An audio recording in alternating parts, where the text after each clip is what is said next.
Good, good evening and welcome to Scotland at 7. I'm Jackie Kemp, and today we've got a special programme to commemorate Holocaust Memorial Day.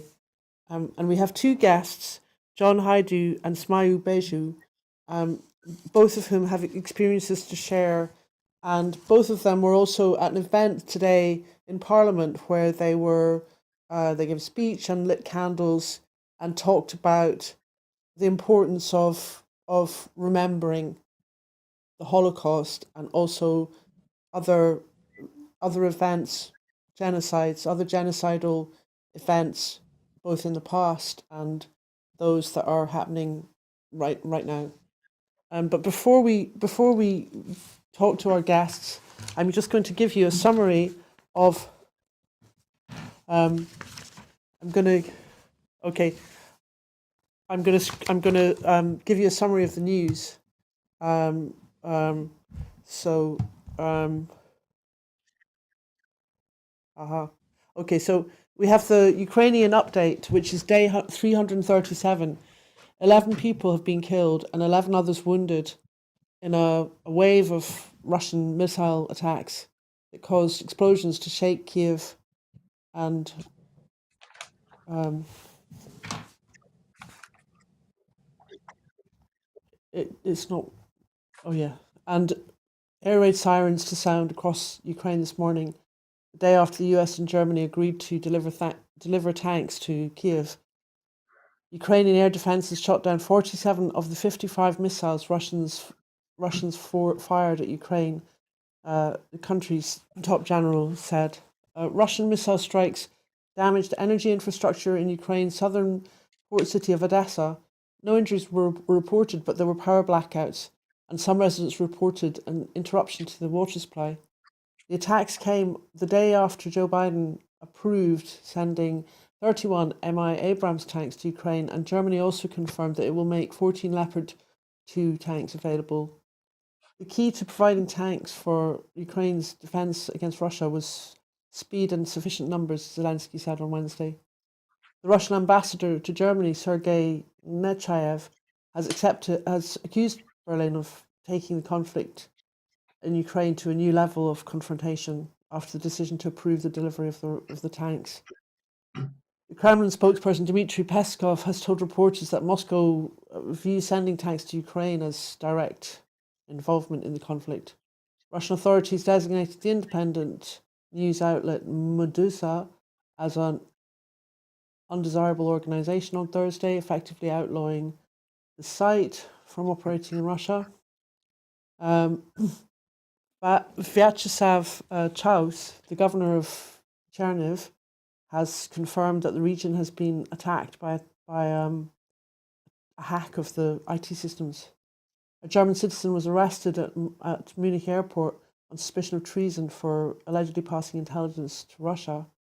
Ukraine's military spokesperson Sergei Cherevyativ has said Ukraine's forces have withdrawn from the eastern town of Soledar in order to preserve the lives of service personnel. Okay, so that's the update from Ukraine. HMRC boss tells Public Accounts Committee innocent errors are not penalised. The head of the HM Revenue and Customs told MPs at a meeting of the Public Accounts Committee that there are no penalties for innocent errors in relation to tax affairs. And that's, he said that because of the questions about the Conservative Party chair, Nadeem Zahawi, who's been fined by the tax office. So the so the HMRC chief executive said that Jim Hara said that his department doesn't penalise taxpayers who are deemed to have taken reasonable care. The Joseph Rowntree Foundation reports that nearly 4 million children were living in poverty in 2020 to 21. Findings from a new Joseph Rowntree report have revealed that 13.4 million people were in poverty during 2020 to 21, including nearly 4 million children. The report also found that 1.3 million primary children and 1 million children under 4 were growing up in poverty in the UK. The Scottish Parliament rejects the UK government's genetic technology bill. The Scottish Parliament has voted not to approve a legislative consent memorandum for the UK government's controversial genetic technology bill.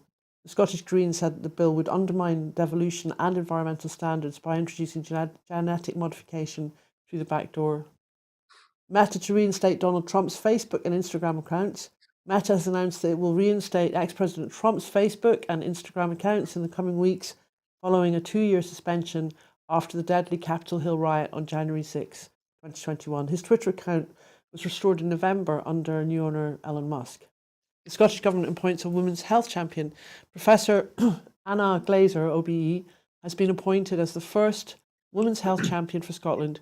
She will work with partners in the NHS and across the public and private sectors and third sectors to drive forward actions in the Women's Health Plan. Priorities include special menopause services, menstrual health, and a focus on endometriosis and polycystic ovarian syndrome and heart health.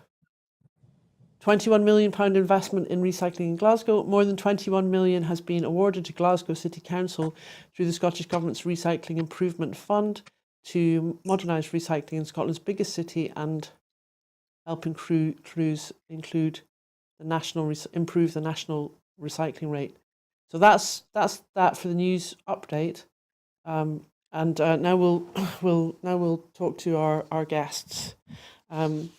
So can we come to you first, John, because you're a survivor of the Holocaust. As a Hungarian Jew, you suffered extraordinary trauma as a young child. What would you like to share with us about that experience? Well, it's obviously quite a long story. Let me give you a little bit of background about myself. I was born in Budapest, in Hungary, in April 1937, into a well-to-do middle-class Jewish family. I have no brothers or sisters. My father and grandfather were both directors of an insurance company, and my mother was a bookkeeper, and we had no money worries. We lived a comfortable life. We regularly visited cinemas, theaters, and operas, and we had both Jewish and non-Jewish friends. Just to put this in context, there were 200,000 Jews who lived in Budapest, which was 23% of the population. And everything went perfectly well until in 1943, Hungary entered the war in 1941, and then everything changed. And in 1943, the forced labor camps were introduced, and that's when my father was taken. By that time, there were several restrictions, like, for example, we were not allowed to marry non-Jews. We were excluded from various professions. We were not allowed to use cars or restaurants or trains or taxis. By 1944, the Germans marched into Hungary. And that's when it really got terrible. First of all, the Yellow Star Order was given, which meant that we had to wear a yellow star on our clothing. And when we went out, we were abused and beaten. We moved into the Yellow Star house, which meant that in that house, whenever we went outside, we had to be back within the hour, and we could only go out to buy essential food. By this time, the Nazis, who were allied to the Germans, went from block to block and collected all the women and children to be taken to the concentration camp. Fortunately, when they got to my block and my mother was already taken downstairs, my aunt, who lived with us, grabbed me and rushed me across the corridor to a non-Jewish friend who agreed to hide us in his cupboard. Well, that was a huge thing to do, because if it would have been discovered, all three of us would have been shot instantaneously. We were in that cupboard for maybe 20 minutes, half an hour, I don't remember. You can imagine, if anybody would like to try, sitting in a cupboard, totally in silence. It's a frightening experience for a 6-year-old boy. but we survived. My mother was taken away, and we didn't know at that time where she went.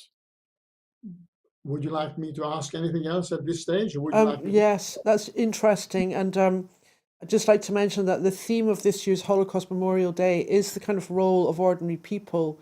And I guess, there are stories of huge heroism as well as stories of people who became complicit in this horrific thing. And that, that moment of when your brave auntie picks you up and rushes you across the corridor, that's, I think that's a very, you can picture, everybody would think, which neighbor's door would I be able to knock on, and obviously she picked the right one. And that's a terrifying image, really. And I read your story, and I can see that your mother survived only under extreme duress with a forced march, close to starvation. She must have been a very strong woman, but she certainly wouldn't have survived had she been with you. Had she had to manage a young child. I guess that would have been. So I guess that saved all three of your lives, perhaps. Well, you're absolutely right, of course. First of all, the man who hid us, who was not Jewish, there are ordinary people like him who helped us, and I'm always grateful to him because he saved my life. Talking about my mother, what happened to her was that in October 1944, she was marched towards the border in Hungary, and she was worked very hard on the way. They walked about 30 kilometers or so for about 5 days. And when they got to the Austrian border, they had to work on fortifications, and any jewelry or cash or lighters or even cigarettes were confiscated from them. It was a cold winter. They had hardly any food, and not surprisingly, many died. Sometime later, she was marched across to Austria to Mauthausen, which was one of the major concentration camps in Austria. And she was forced to sleep on the floor. If she was lucky, she found some snails to eat. And according to her, she was in there from about November 44. Uh, she was beaten, her hair was pulled out, her teeth were broken, her ribs were broken, but surprisingly, she was one of the few who survived. It's very traumatic. Um, yes. So What, such an extraordinary story. Perhaps we can pause there for a moment and turn to you, Smayu. And you experienced, you were caught up in the Bosnian War. Um, I am looking. So, and oh, look, look where. Sorry, I can't. I don't know what you mean. Okay, so Smayu, what would you like to share about your experience?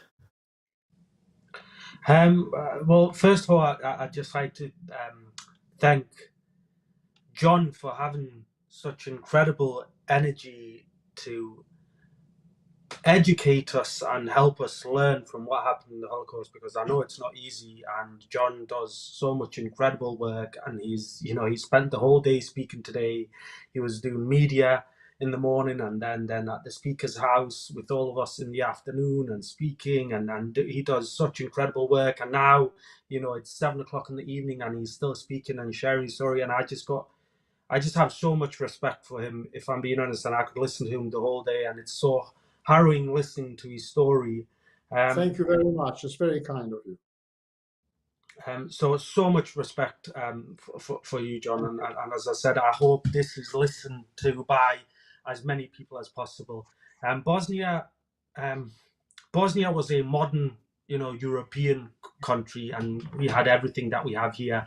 A year before I was actually born, Bosnia hosted the Winter Olympics in 1984, and Tovlan Dean became the highest scoring figure skaters of all time. And Bosnia was the center of the world, what it seemed like.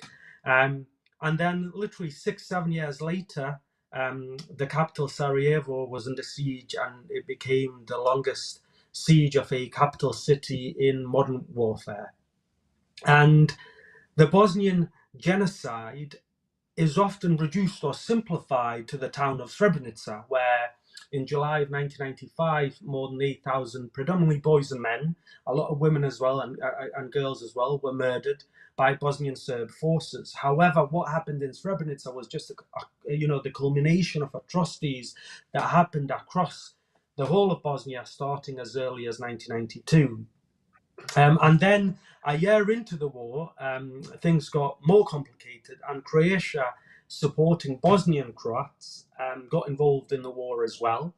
And with the signing of the Dayton Peace Agreement in 1995, that basically solidified the situation on the ground as it was. So the Bosnian Serbs were rewarded with nearly 50% of the country, with their own semi-autonomous region. The same institutions, organizations, the same individuals remained in power.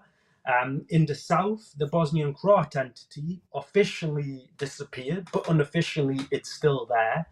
And when you have the same people in power, when perpetrators of war crimes are celebrated as heroes, the high-ranking officials like Karadzic and Mladic and the Croatian General Praljak and so on, it took more than 20 years to convict them of for the kind of atrocities that they inflicted on Bosnia.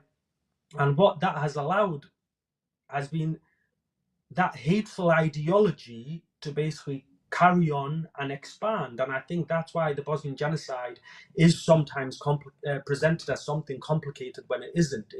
It's also why it's so unknown at the moment as well. But at the end of the day, and I think the context and the basis that we always have to start off with is that Bosnia was an independent, sovereign state.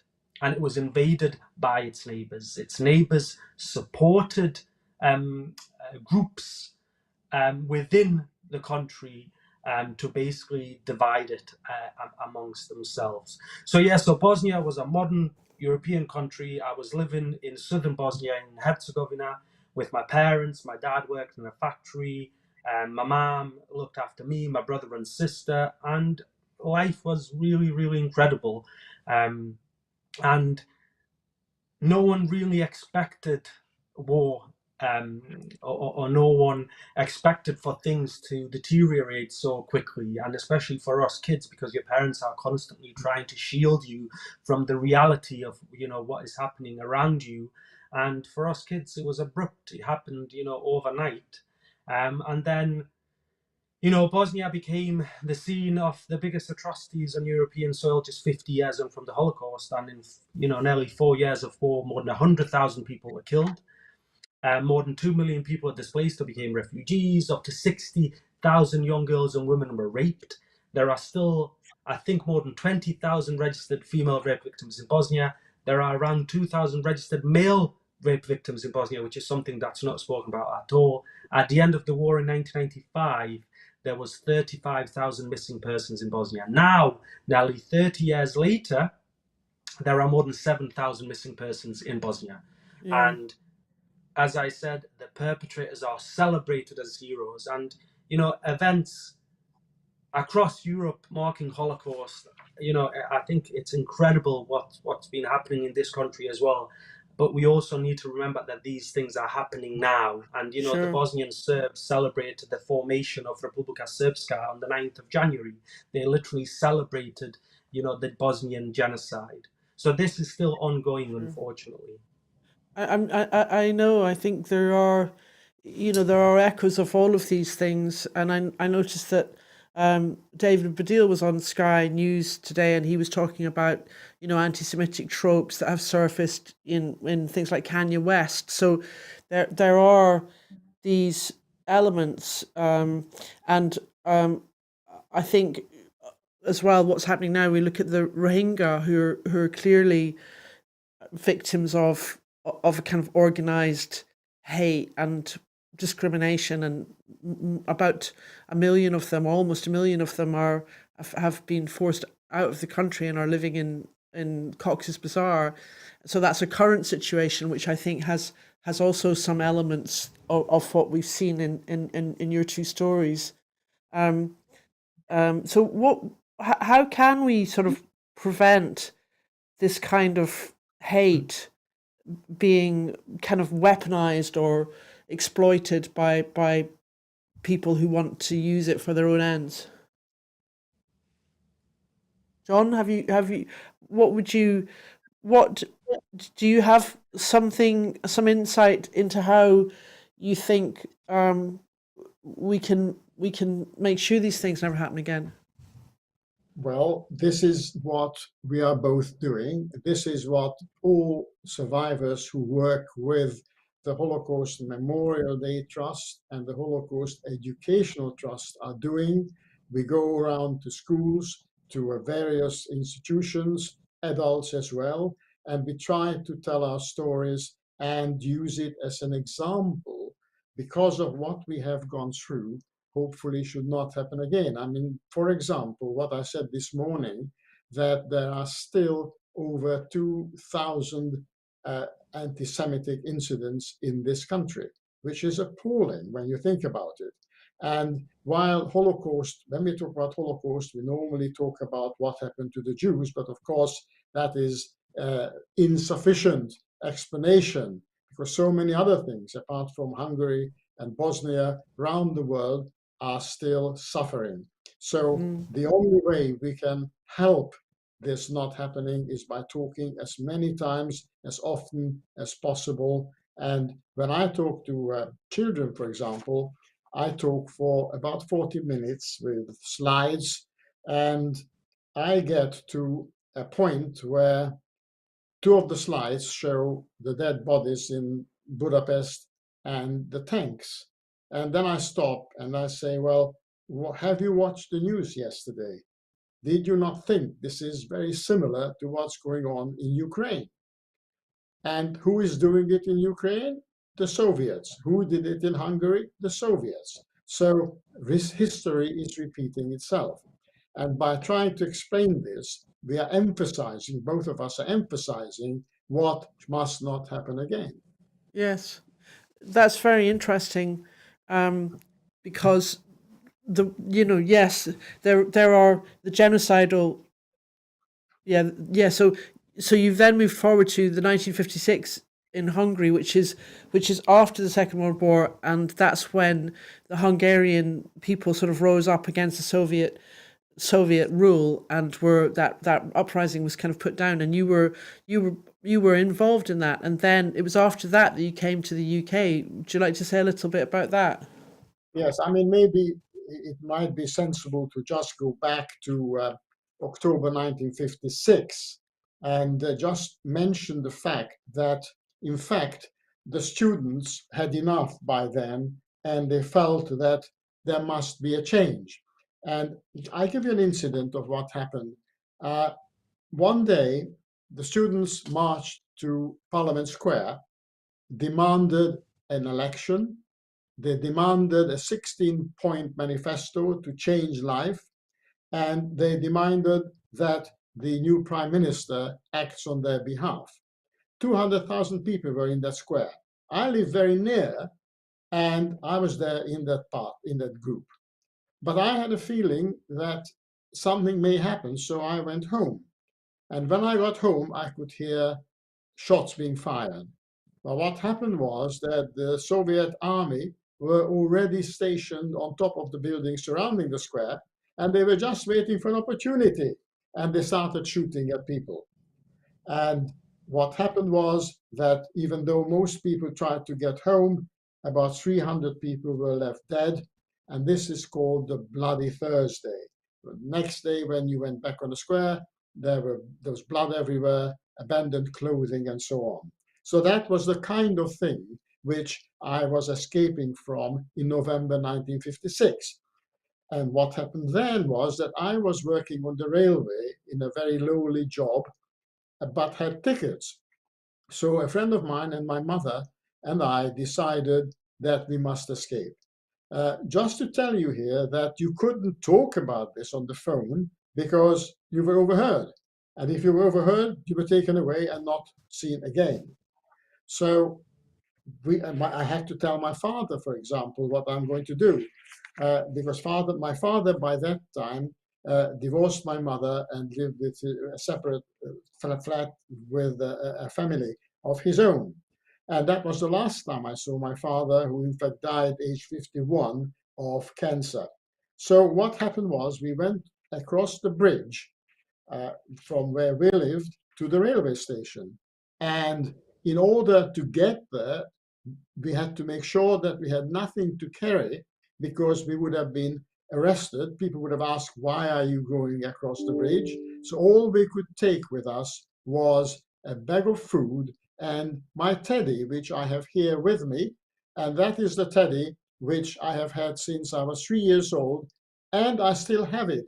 And he followed me all the way through my escape into Austria.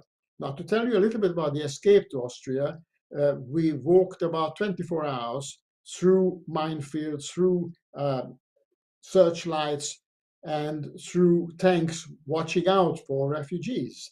But we were very fortunate because when we got to the border, there was a watchtower which for some reason wasn't manned. So we were very lucky to get across the border into freedom, where the Austrians welcomed us and we had started a brand new life. Wow.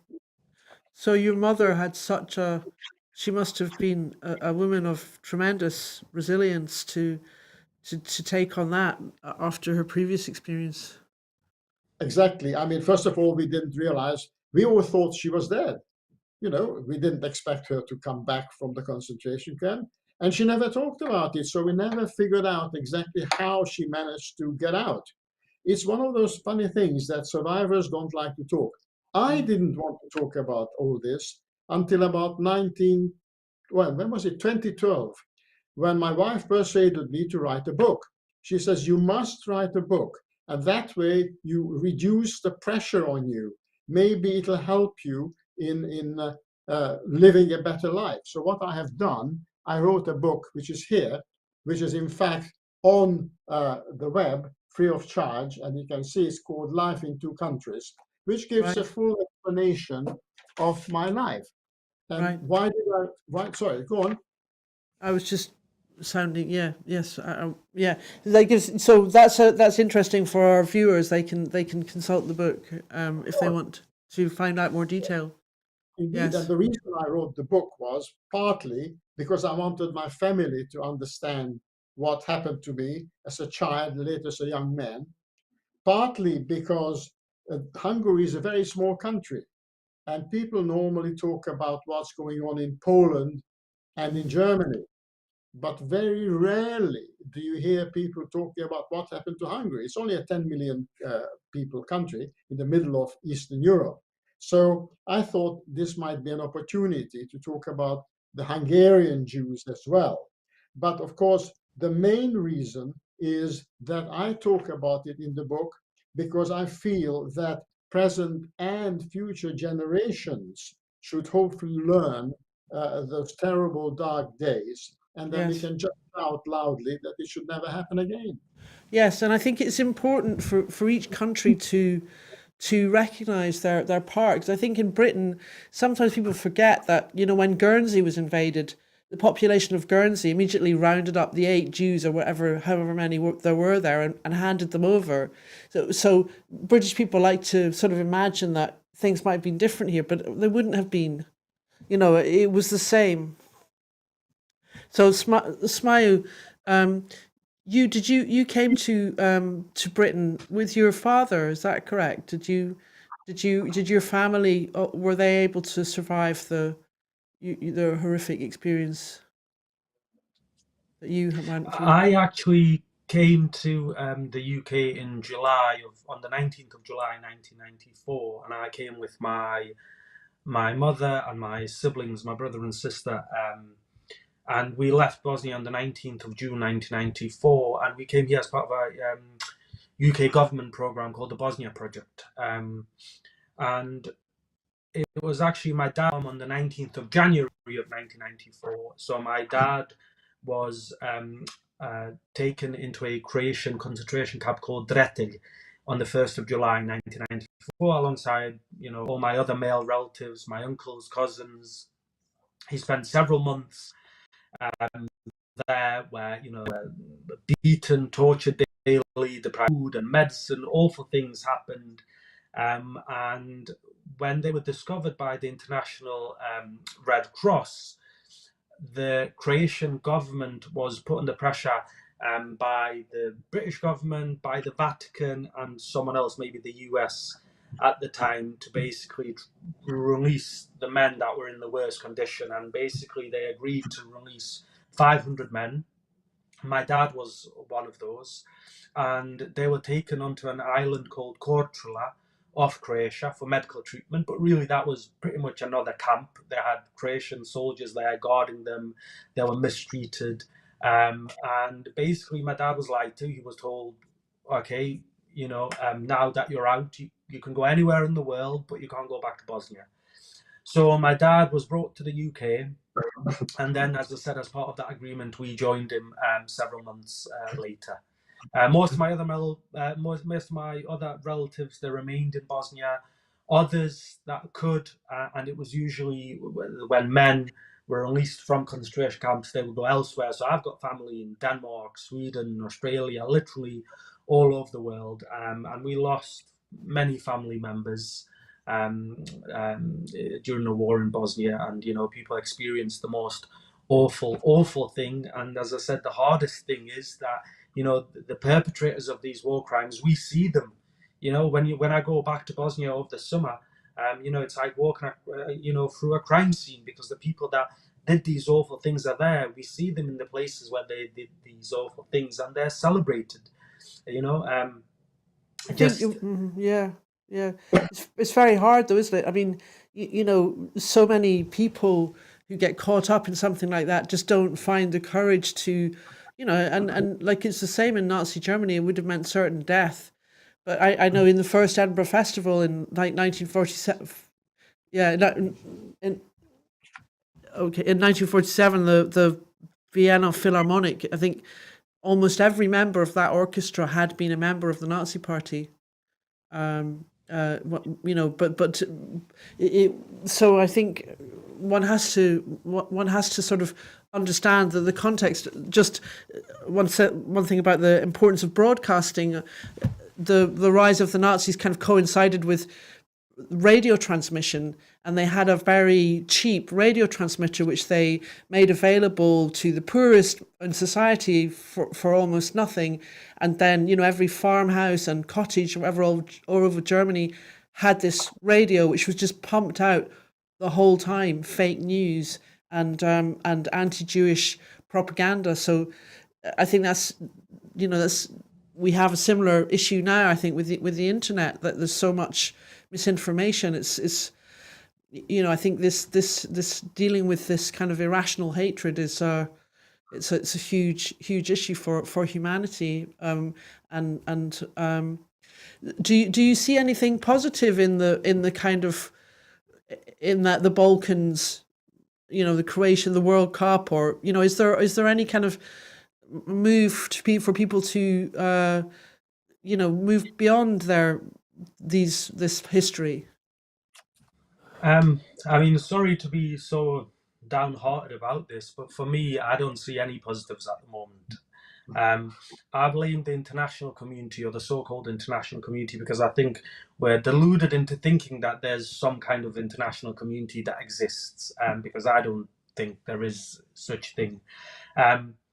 When the war in Bosnia started, I mean, it's incredible. You were reading out at the start, the help that Ukraine is getting at the moment, and rightly so. I think it's absolutely fantastic. But think back to the 90s and how different it was for Bosnia. Bosnia was placed under international sanctions. The international community watched Bosnians slaughtered and hunted for nearly 4 years.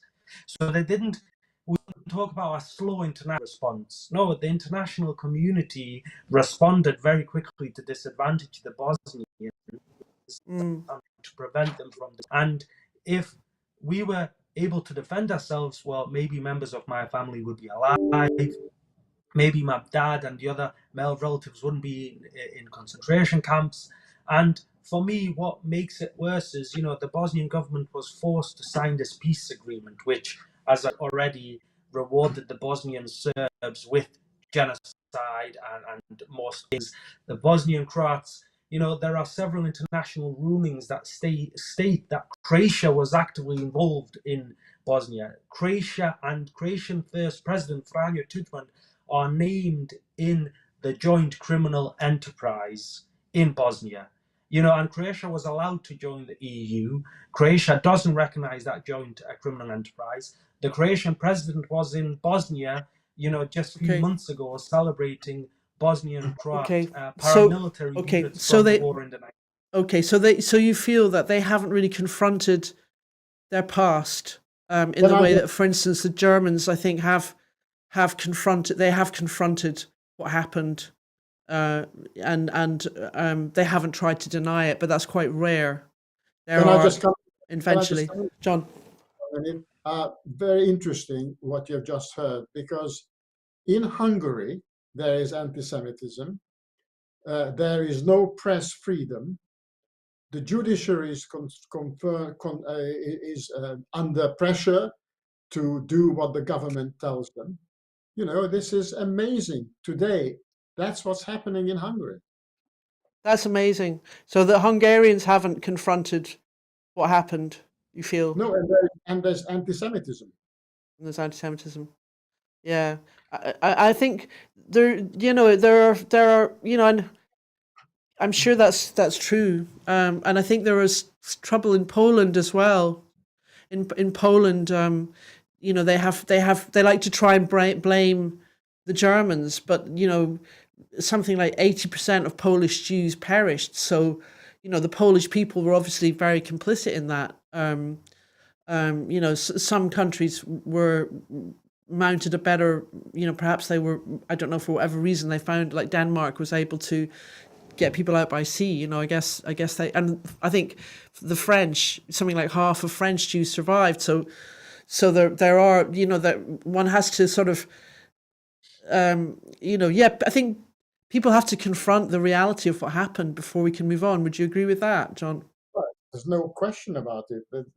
What's going on around the world, unfortunately, some governments are complicit, and that is the biggest problem.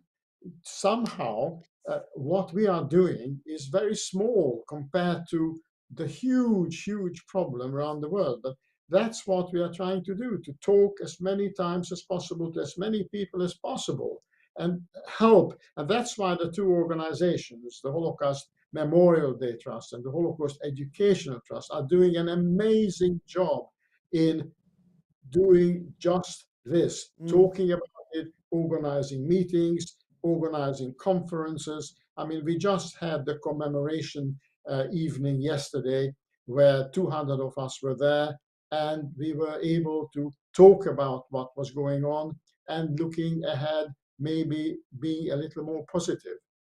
Yes. Well, I think that kind of honesty, and I think it would be, obviously that's what you're looking for, Smajo, from the Serbs and Croats. It's like some recognition, just some drop the denial. This happened. Is that the kind of thing you want to see? I think unless what happened in the 90s from Serb and Croat nationalists, there are a lot of good people in Croatia and a lot of good people in Serbia as well, and I always make that distinction. Nationalists is just, sadly, that nationalism and fascism has infected both of these societies, sadly.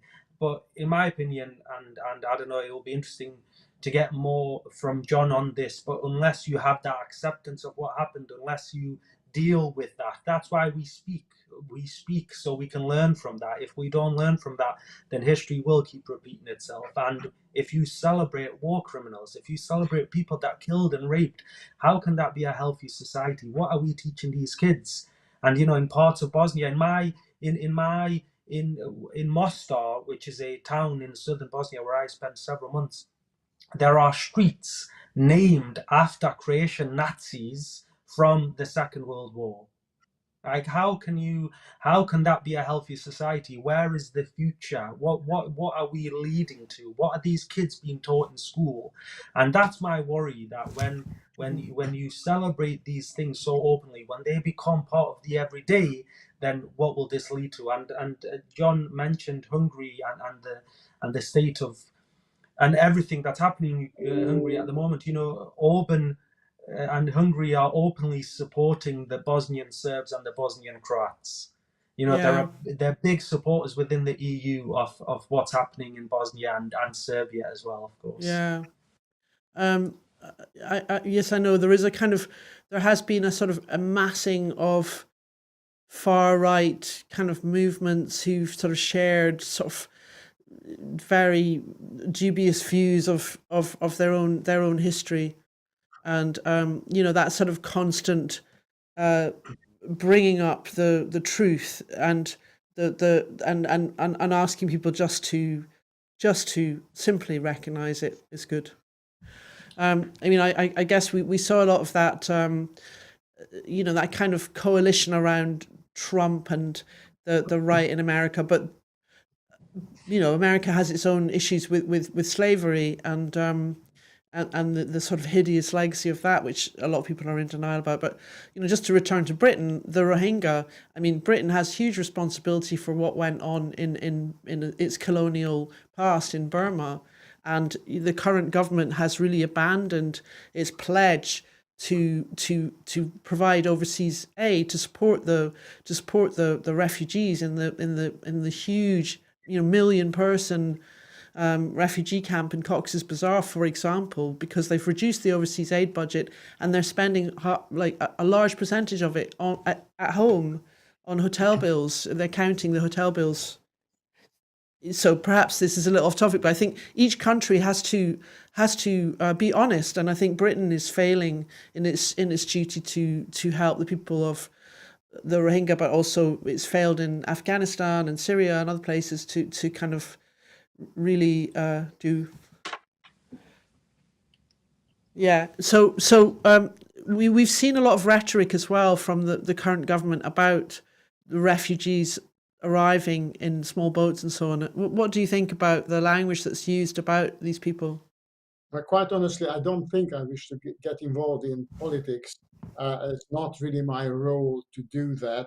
I would rather prefer just to consider and talk about what the theme of this evening is, about survival and teaching what we are doing. So I rather not comment on that. That's totally fair enough, and I think you know, that theme of ordinary people again is very powerful because you know, there are things that individuals can do to combat hate and to celebrate diversity and to celebrate survival. Um, so that's a really positive note to kind of.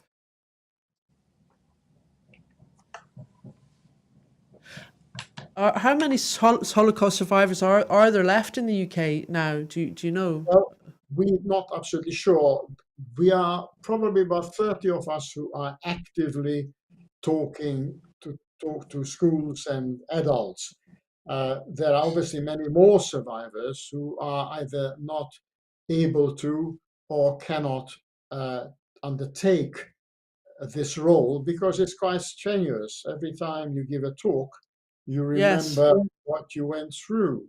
And some survivors cannot undertake this role. So I would say it's about 30 or so active survivors who are still giving talks. And would you? And that's really good that you're able to continue this work. And I believe there's a move to kind of create some kind of Holocaust Memorial in the UK. Is that something you would like to see? Yes, now it was Ed Ball yesterday who announced at the ceremony that the government has now agreed to go ahead and construct a new Holocaust memorial immediately next to the Parliament building. And he did say at the ceremony that there were people who opposed that, and eventually an all-party agreement was reached only yesterday or the day before, when it was now put to the government, and they have accepted that there will be such commemoration, and there will be the building of this will start very soon. So we're looking at probably 3 years before that Holocaust Memorial will be erected. And do you feel that's an important focal point for continuing the work of remembering and confronting the past? Of course, look at Germany, Berlin got a fantastic memorial, and so many other countries do the same. Some people were worried that it's next to the House of Parliament. Some people don't agree with it, but it is, I think, a most wonderful thing to have, and it's a most fantastic position. All the tourists come that way, all the MPs are next door, and a lot of visitors from this country will automatically go there and see what this is all about, what we've just been talking about. Yeah, I think that's very important. And is there what would you like to? And what about the Balkans? I mean, is there any kind of memorial in the UK to any of to what happened there? I know that in Edinburgh we have a monument to the Holodomor, which was the Ukrainian sort of Great Hunger when Stalin sort of expropriated the crops, and there's just a small memorial as you go up Carlton Hill, which is interesting. People lay flowers there. I think it's some people like to have a focal point. Yeah, I mean, having some kind of museum or learning or education space, I would say, is my long-term plan as well. So with the Bosnian Genocide Educational Trust, that's exactly what we try to do. We try to humanize and personalize history through storytelling, because I think there's no better way to learn about the Holocaust than listen to someone like John or Martin Stern or others that have survived and lived through it. So we try to focus on education, personalizing it, humanizing it, and our long-term aim and plan as a trust. We're a very small charity. It's really me and my colleague Emily Scullion who kind of run and do the everyday work. But our aim is to have some kind of permanent memorial learning space in the northeast of England. Anyway. Yes, and in terms of your wider hopes for the Balkans, how would you like to see that develop?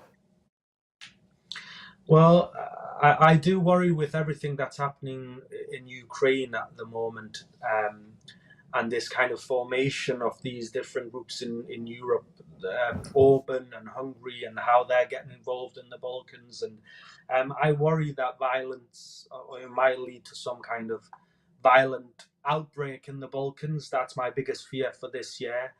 So I'm kind of closely watching everything that's happening in Ukraine at the moment. But I hope that there is some positive and meaningful reconciliation. But I think just in terms of the political situation and the stance from Europe, from the European Union and the international community, I think at the moment is damaging that reconciliation path. And as I said, I don't see, sadly, a positive outlook for Bosnia at the moment, and my fear is that we will see violence return. Well, that's bad news. I'm sure there are lots of people in the yeah. I mean, it's very it's one has to. Yeah, I mean, Croatia is now part of the EU, which I think will change it in many ways. For example, it's going to be very popular for snowbirds to go and live there for the winter months. So it's now part of Schengen. I mean, Croatia is now part of Schengen, and Bosnia has accession status. So do you think that will just kind of change the mix of who's there and who lives there and make it a bit more diverse? Sadly, I don't. I think Bosnia getting this status, in reality, Bosnia is not going to join the EU anytime soon. If you look at the things that Bosnia has to fulfill or do, It's not going to happen anytime. I mean, to explain the complexity of Bosnian Okay. political governance, I would need hours. But Okay. Bosnia has a high representative that sits at the top of the pyramid that can do pretty much anything. And now, what the high representative is, it's a German chap. What he has done has basically changed, and he's favouring the Bosnian Croats politically. And basically, it's just made the situation worse because it's favouring nationalists. The EU and the international community again should be doing everything that it can to help bring people together. But what it's done now is it just means that the Croatian Nationalist Party will remain in power constantly. And when that happens, how can we have a positive future if nationalists and fascists are in power, intent on Yeah. destroying Bosnia, Yeah. celebrating war criminals? Well, that sounds bad, but I mean, I think In fact, if you just think about it, far-right parties, look at Italy, look at France. There are yeah, far-right parties who are in government, or at that's least true. taking part in political issues. That's very true. Yeah, there are. Yes, there are. And there, yes, there definitely are lots of far right parties, and I guess that's a kind of perennial issue in, in democracies. There are people who attempt to exploit all kinds of concerns that people may have. I'm just hearing the voice in my ear to remind me about the a survey that was conducted in the Netherlands, and it showed that a lot of people in the Netherlands are quite ignorant about the degree to which the Holocaust happened there too.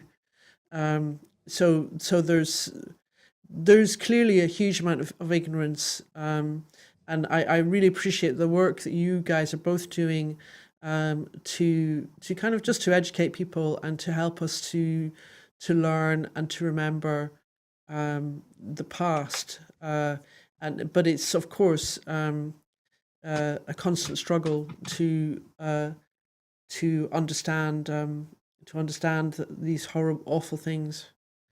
Well, let's hope that your viewers have learned something from what the two of us have just told you. And of course, we are both very keen to carry on talking to anybody in Scotland who would want to hear from us. We are ready to visit Scotland schools or any organizations, because the more we talk about it, the better it is.